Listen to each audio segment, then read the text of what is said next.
সুপ্রিয় দর্শক, খুশির বাগান ইউটিউব চ্যানেলে আপনাদের জানাই স্বাগত। গাছগুলো দেখে বেশ মনটা খারাপ করছিল।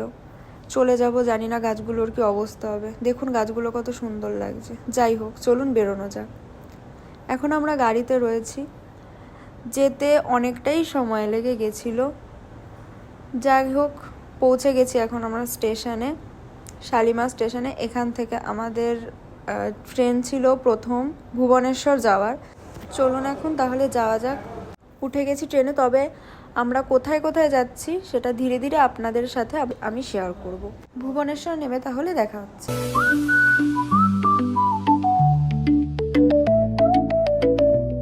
চলে এসেছি আমরা ভুবনেশ্বরের হোটেলে। জানেন তো, ট্রেনটা ভারী লেট করেছিল। 10টায় ঢোকার কথা, ঢুকেছিল 12টাতে, যার জন্য আমাদের হোটেলে আসতেও বেশ লেট হয়ে গেছিলো।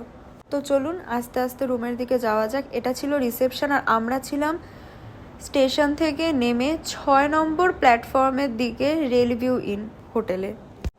চলে এসেছি আমরা আমাদের রুমে। রুম নম্বর ছিল 204। রুমের ভিতরটা বেশ ভালো ছিল। আমাদের ইভেন এক্সট্রা একটা ম্যাট্রেসও দেওয়া হয়েছিল, কারণ 3 জন থাকার কথা, সেখানে আমাদের 4 জন থাকতে হয়েছিল। আমরা 4 জন ছিলাম সেই জন্য। আর এই যে ছিল বাথরুমটাও বেশ ভালো ছিল। ঘরের মধ্যে এসিও ছিল, ভালো ছিল। আর এরকম একটা বড় আলমারি ছিল, যেখানে বেশ সুটকেসও রাখা যাবে, আবার জামাও রাখা যাবে, ইভেন হ্যাঙ্গারও দিয়ে দেওয়া হয়েছিল।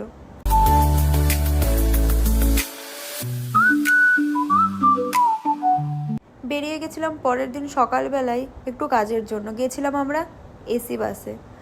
এখানের একটা জিনিস খুব ভালো লাগলো, সেটা হলো বয়স্কদের জায়গায় যদি কোনো অল্প বয়সী কেউ এসে বসে, তাহলে বাস কন্ডাক্টর তাদেরকে তুলে দেয়। এবং আরেকটা জিনিস, সেটা বাসের একটা সাইড থেকে সবাই ওঠে এবং সামনের দিক থেকে নেমে যায়। এই জিনিসটা কিন্তু খুব ভালো লাগলো, যার জন্য কিন্তু ধাক্কাধাক্কিও লাগছে না এবং সবাই ঠিক মতন উঠতে পারছে এবং নামতেও পারছে। রাস্তায় যেতে যেতে এরকম একটা জায়গা চোখে পড়লো। দেখুন কি অপূর্ব সুন্দর লাগছে, তাই না?